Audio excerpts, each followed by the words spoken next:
Hey, what's up, YouTube? The weather's been really pretty lousy up here, and so the bike's been in the garage. I've done a few changes to the WR125R. We've added the Acerbis. I don't know if that's how you pronounce it. Hand guards, but they fit very nicely. The color was a perfect match. Gives you some nice hand protection. Keeps the wind off your hand a bit, and they're actually very sturdy. They're not very expensive. Rocky Mountain had a good deal on them, and they'll serve their purpose. Also got this giant loop handlebar bag. It's great for me to throw my wallet, my phone in there, and any other things I want to bring with me. I can loosen the straps up and give it a little bit more room in there. On the battery tender lead, so I bought this charger setup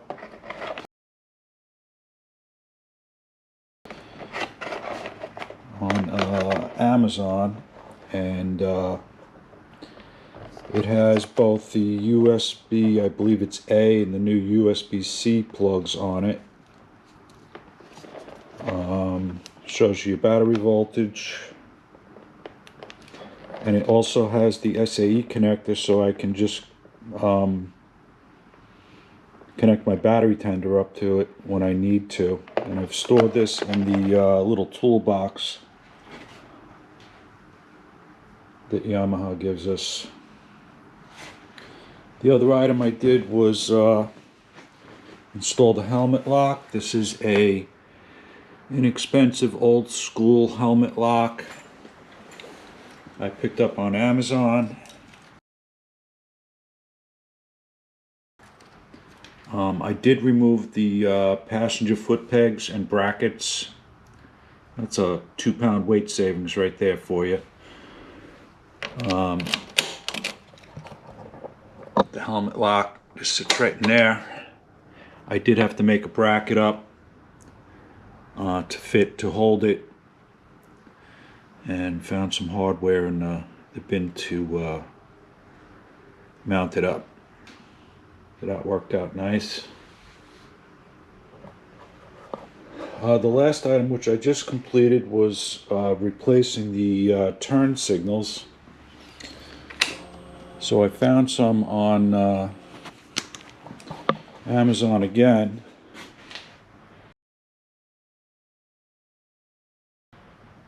And these are sequential type turn signals. I originally bought a set of 4 and found that they did not have the daytime running light feature. So I purchased another set that did have that feature, which you'll see on the front. It's a slightly different shape, but they seem to be just as bright. They're nice and tight in there, and they're much nicer than these huge lollipops that come with them. I think even if I drop the bike in the sand or dirt, these things are going to be very well protected. I did add another feature to it that I tested out, and it was actually very simple. I'm not telling everybody that this is Yamaha approved. You know, do your own modifications at your own risk. But I was disappointed that Yamaha did not give us the 4-way flasher. I like to use that if I pull off the side of the road and put them on. I did find that by simply connecting the positive leads with a switch of both the left and the right turn signal, you'll now have four-way flashes.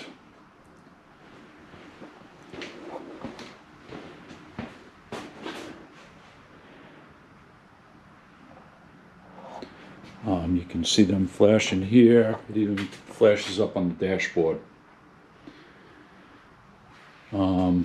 Simply added a little switch here. I'm not sure how waterproof it is. To make a little bracket. And installing these lights on the front and the back, I didn't want to chop up the existing wiring harness. So on eBay, there's a seller that sells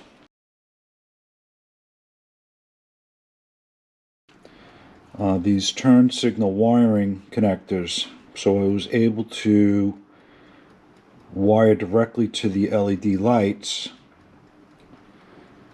with a OEM connector and didn't have to hack up any of the wiring harness. This was custom LED and they're on eBay. It looks like they have their own website as well. And I did go for this LED flasher relay.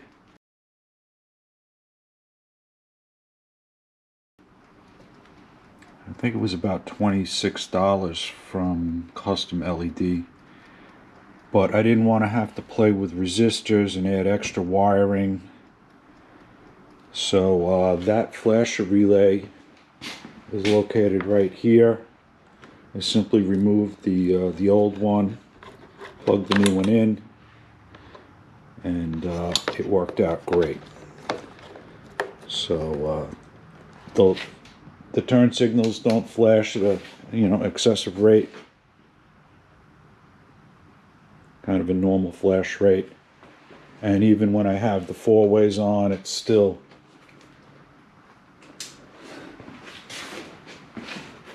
flashing at a constant rate. Hopefully, looks like next week is supposed to warm up a bit. I'd like to get some more miles on the bike and get my first oil change done. So that's it for today. Oh, the last thing I did was I changed the running light. I pulled out the OEM bulb, which was an incandescent bulb, and installed an LED. And so now all the colors of the light are all matching. It looks nice. Alright, don't forget, ride smart and ride safe. Have a good one.